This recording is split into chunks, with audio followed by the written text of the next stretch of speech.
Magbasa tagpulong sa Ginoo no diri sa Salmo 40 1 hangtod sa 5. Sa 1, mapailubon akong magpaabot sa tabang sa Ginoo. Nagpaabot sa tabang sa Ginoo.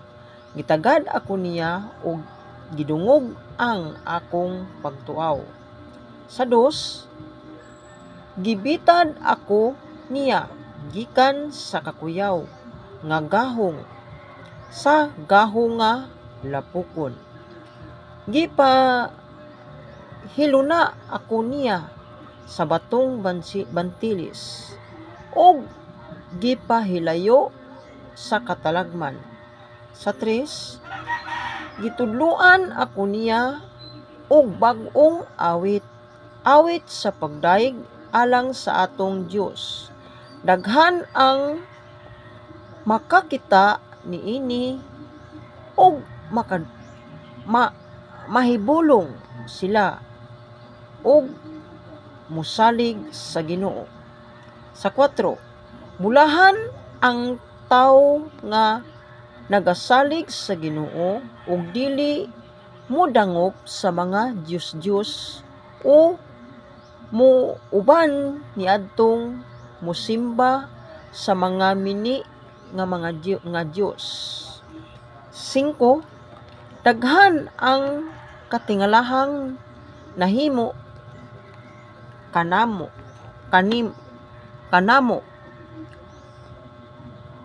o Ginoo nga akong Dios. Daghan kag nahuna-huna alang kanamo, walay sama kani. Dili ko ikasaysay ang tanan tungod sa kadaghan niini. So, nag-ingon diha ang Biblia nga naa siya diri sa 1:41 nga nag-ingon, mapailubon akong nagpaabot sa tabang sa Ginoo. So kita magpailob kita nga magpaabot sa tabang sa Ginoo sa Dios nga gamhanan. Kay siya raman ang muhatag kanato, manang magpailob kita nga sa iyang muhatag siya sa atong mga grasya, mga panalangin ato ginampailuban. Dili nato siya, dili ta maglaylay sa pagpaabot, kinahanglan magpailob kita. Kaya